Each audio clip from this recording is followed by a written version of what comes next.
મહારાજ બુદ્ધુ જેમ કે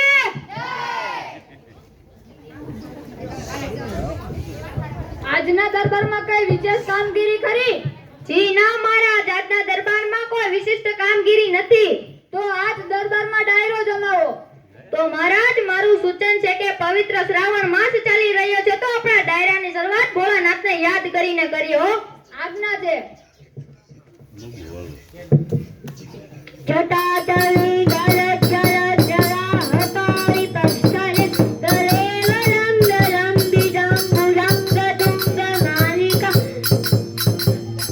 ડમટ ડમટ ડમટ ડમટ નિનાદ વટ મરવય જગાર ચંડ તાંડવમ તનોતુનો શિવમ શિવ જટક ગજક ગજમ રમ રમંડિરી બંડિરી વિલોલ વિચી વલ્લરી વિરાજમાન મૂર્ધરી જગત જગત ગરજ જલલ લલાટ પટ પાવકી કિશોર ચંદ શેખરે રતિ પ્રતિક્ષા મમ ધરાધરે નનંદી વિરાજવંતુ વંદુય વૃત્તિકાંત સંતતે પ્રમોદમાન માનસે કૃપા કટાક્ષ ધોરિણી દુર્ધરૂપ રાપતિ પચિત્ત ગંગરે મનો વિનોદ મેતુ વસ્તુને જટા ભુજંગ પિંગલ પુરત મણિ મણિ પ્રભ કદમ કુંભ મધ્યવ દરિદ્ર જીવ તુમગે મદાંત સિંધુર સુરત સહોત્તરીય વેદુરે રોમિ સ્વર્ગત ભુજંબી ભર્ત ભૂત ભર્તારી સહસ્ત હર હર મહાદેવ. મહારાજ, આપની આજ્ઞા હોય તો અમે આ સભામાં દુઆની જમાવટ કરીએ. આજ્ઞા છે. સોરઠ સોરઠ મારી જગદુની અને ગઢજીનો ગિરનાર એ મારા આવજરા અંજળ પીવે નમણા નર ને નાર એ આવ નહીં આદર નહીં અને નહીં નયનો મને અરે એ તે ઘર કદી ન જઈએ એ ભલે કંચન વરજે મેં એ મુખ્યથી બોલ માને ત્યારે જ સાથે જ નાનપણ હાંભળે અને મોટપણાની મજા પછી કડવી લાગે કઈ કાગડા એ શિયાળે સોરઠ બોલો અને ઉનાળે ગુજરાત ચોમાસે વાગડ બોલો અને ઈ કચડો ઈ બારે માસ એ જાલ જાલ ચિઠ્ઠી મોકલે અને વાંચજે નવઘણવીર ચીંધમાં રોકી મને સુમરે હેજી મને હાલવા નો દે અમીર એ કાઠિયાવાડમાંથી કોકદી ભૂલો પડો ભગવાન સ્વર્ગ ભૂલાવું તને સાંભળા એ તું થાને અમારો મહેમાન.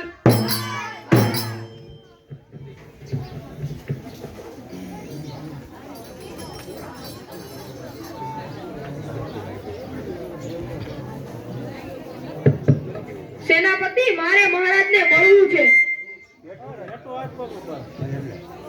અત્યારે મહારાજને ન મળી શકાય. પણ અંદર આ વાત તો પહોંચાડો કે હું મહારાજને મળવા માંગુ છું. અહીં ઊભો રહેજે, હું મહારાજને પૂછતો આવું છું. મહારાજ આપકી જય હો. બહાર એક યુવક ઊભો છે જે આપણને મળવા માંગે છે.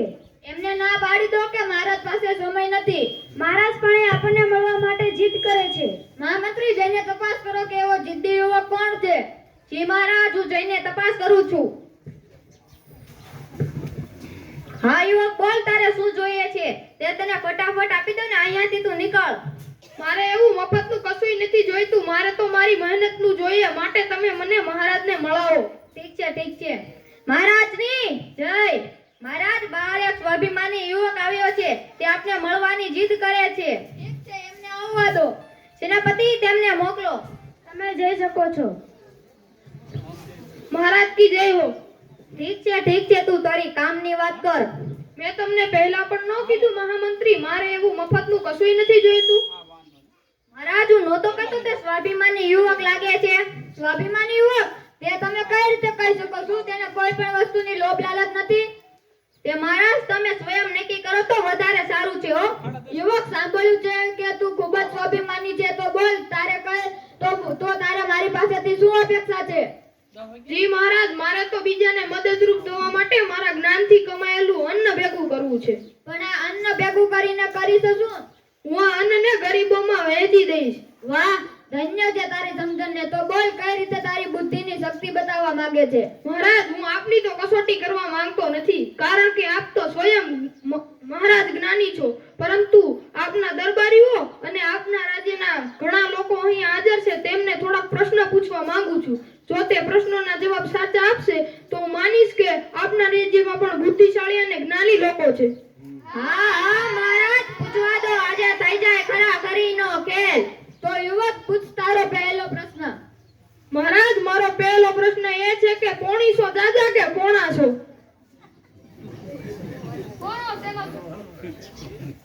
પોણાસોમાં શું પૂછવાનું હોય? જી નહીં, આપનો જવાબ ખોટો છે. મારો બીજો પ્રશ્ન એ છે કે 1 ફૂટ લાંબો અને 1 ફૂટ રૂમાલમાંથી એક ખૂણેથી અડધો ફૂટ લાંબો અને અડધો ફૂટ પહોળો રૂમાલ કાપી લેવામાં આવે તો કેટલો ભાગ બાકી રહે છે? મહારાજ, આ પ્રશ્નનો જવાબ હું આપીશ. આજ્ઞા છે. અડધો વધે ને એમાં હું વિચારવાનું? હા બરોબર છે. તમે બધા ઉતાવળ કરી ગયા, આપનો જવાબ ખોટો છે. મહારાજ, મારી પાસે એક ચોરસ રૂમાલ છે, હું કાપીને બતાવીશ કેટલો ભાગ બાકી રહેશે.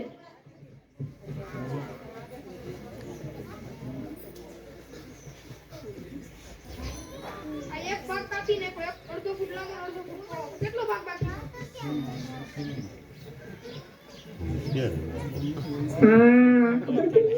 વાહ યુવક, વાહ.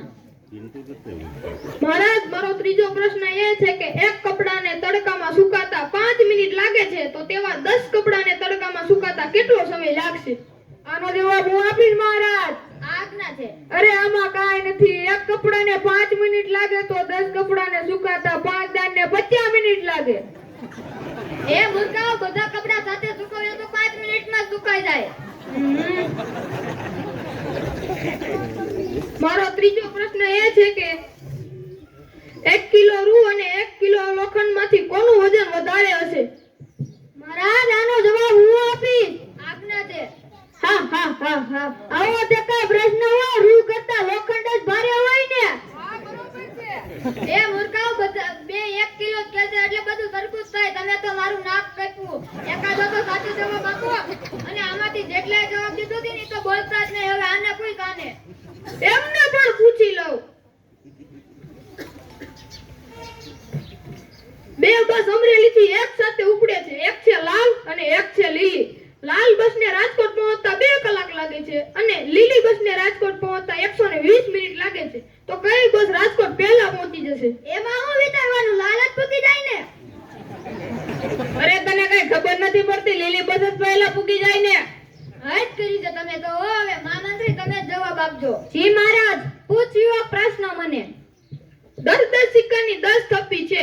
10 થપ્પીમાંથી 9 થપ્પીનું વજન 100 ગ્રામ છે. એક થપ્પીનું વજન 90 ગ્રામ છે, જે ખોટા સિક્કાની છે. તો એક જ વખત વજન કરીને કઈ રીતે નક્કી કરી શકાય કે કઈ થપ્પી ખોટા સિક્કાની છે? એક પછી એક થપ્પી મૂકીને. પણ એક જ વખત વજન કરવાનો છે, 10 વખત નહીં. મહામંત્રી, કંઈક થોડુંક વધારે વિચારો. બધી એક સાથે થપ્પી મૂકીને. પણ એમાં કઈ રીતે ખબર પડી શકે કે કઈ થપ્પી ખોટા સિક્કાની છે? કઈ ખબર પડતી નથી હો. યુવક, તું જ સમજાવી દે હવે. જુઓ, હું સમજાવું છું. મહામંત્રી, અહીંયા આવો. પહેલી થપ્પીમાંથી 1 સિક્કો, બીજીમાંથી 2, ત્રીજીમાંથી 3, ચોથીમાંથી 4, પાંચમીમાંથી 5, છઠ્ઠીમાંથી 6, સાતમીમાંથી 7, આઠમીમાંથી 8, નવમીમાંથી 9 અને 10મી થપ્પીમાંથી 10 સિક્કા લઈએ તો કુલ 55 સિક્કા થાય.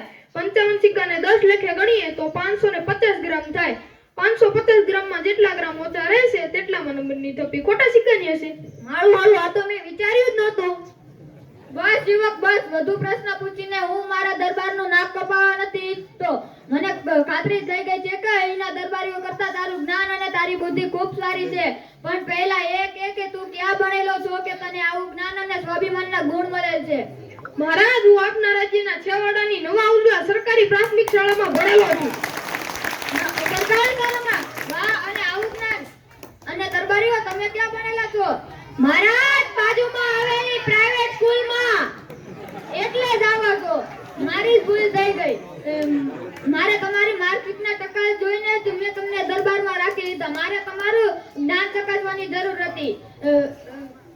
તો યુવક બોલ, તારે તારી આ બુદ્ધિના બદલામાં પુરસ્કાર સ્વરૂપે શું જોઈએ છે? મહારાજ, મારે જો આપ મારી બુદ્ધિથી પ્રભાવિત થયા હોય તો હું કહું તેમ માત્ર ચોખાના દાણા આપો. માત્ર ચોખાના દાણા? હા હા હા. થોડી વાર પહેલા તો બહુ હોશિયાર લાગતો હતો, પણ આ મહામૂર્ખ છે. મહારાજ ઇનામમાં સોના મોહર આપે છે, પણ તું ખાલી માત્ર ચોખાના દાણા માંગછો. હા હા હા હા. હા મહારાજ, માત્ર ચોખાના દાણા, અને તે પણ મારી શરત મુજબ. માત્ર ચોખાના દાણા દેવામાં વળી શું શરત? બોલ, શું છે તારી શરત? મહારાજ, મારે ચેસ બોર્ડના ખાનાની ગણતરી મુજબ ચોખાના દાણા જોઈએ છે. ચેસ? એ વળી શું? પહેલાના યુગમાં ચેસને શતરંજ તરીકે પણ ઓળખવામાં આવતી. અત્યારના તે આધુનિક યુગમાં ચેસ તરીકે ઓળખાય છે. ભલે યુવક, બોલ તારી ચેસ વાળી શરત. હું તે મુજબ દાણા આપવા તૈયાર છું. મહારાજ, વિચારીને આ પાડજો, પછી ફરી તો નહીં જાવ ને? વાહ ફરે વાદળ ફરે, ફરે નદીના પૂર, પણ આ બુદ્ધુ છે બોયલો ન ફરે, ભલે પશ્ચિમ ઉગે સૂર. જા, હું તને વચન આપું છું કે તારી શરતનું પાલન થશે. ખમ્મા મહારાજ, નિરાશ રાખો. અત્યાર સુધી તો આ યુવકે આપણને હાથિયા ચડાવી દીધા છે. થોડું મહારાજ નિરાતે વિચારો. બસ, હવે બહુ થયું. મહામંત્રી, ચેસ બોર્ડ મંગાવો. જી મહારાજ.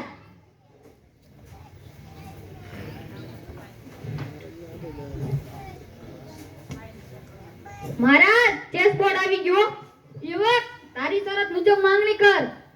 મહારાજ, આ ચેસ બોર્ડના પહેલા ખાનામાં એક દાણો, બીજામાં તેનાથી ડબલ એટલે કે 2 દાણા, ત્રીજા ખાનામાં તેનાથી ડબલ એટલે કે 4 દાણા, ચોથા ખાનામાં તેનાથી પણ ડબલ એટલે કે 8 દાણા. આમ બધા જ ખાનાની ગણતરી મુજબ મારે ચોખાના દાણા તમે ઇનામ સ્વરૂપે આપો. બસ આટલું જ? મહામંત્રી, હુકમનું પાલન થાય. જી મહારાજ.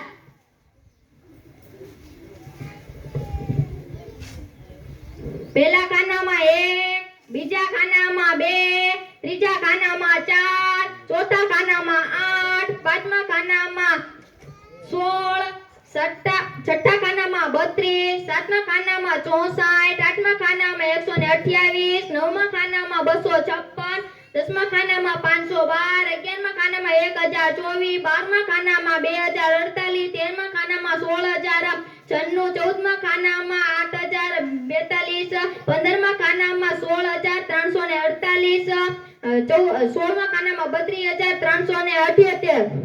મહારાજ, મને લાગે છે કે હવે ગણન યંત્ર મગાવવું પડશે. હો મહારાજ. જાઓ, ગણન યંત્ર લઈ આવો.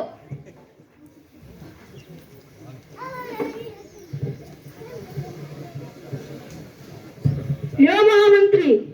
જી.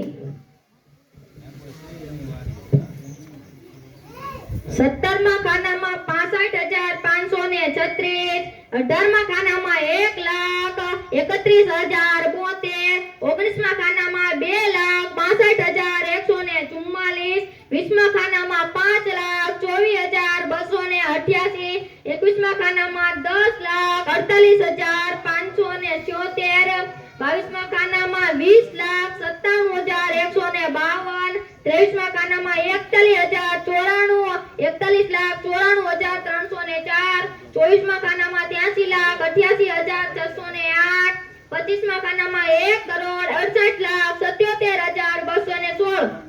મહારાજ, તમે થોડી ઉતાવળ કરી લાગે છે હો, કેમ કે હજી તો 25મા ખાને પૂગ્યા ને ત્યાં તો આપણા ગાભા નીકળી ગયા, હજી તો અડધે નથી પૂગ્યા. મને એવું લાગે છે હો.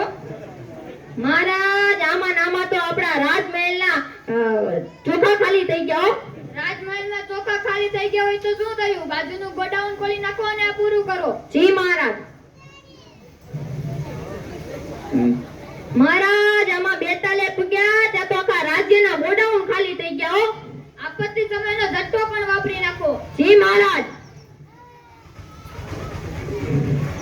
મહારાજ, આમાં તો 43 ખાલું નહીં પણ ભરાયો. ખમિયા કરો, નકર આપણો રાજપાટ પણ વેચાઈ જશે હો મહારાજ. યુવક, તું જીત્યો ને ભાઈ, અમે હાર્યા, પરંતુ તું એક કે પહેલા અત્યારે તું શું કરે છે? હવે કોઈ રસ્તો નથી હો. મહારાજ, હું આપના રાજ્યના શાળાનો શિક્ષક છું. આજથી હું એલાન કરું છું કે મારા રાજ્યમાં દરેક બાળકોને મફત અને ફરજિયાત સરકારી શિક્ષણ આપવામાં આવશે. મહારાજની જય.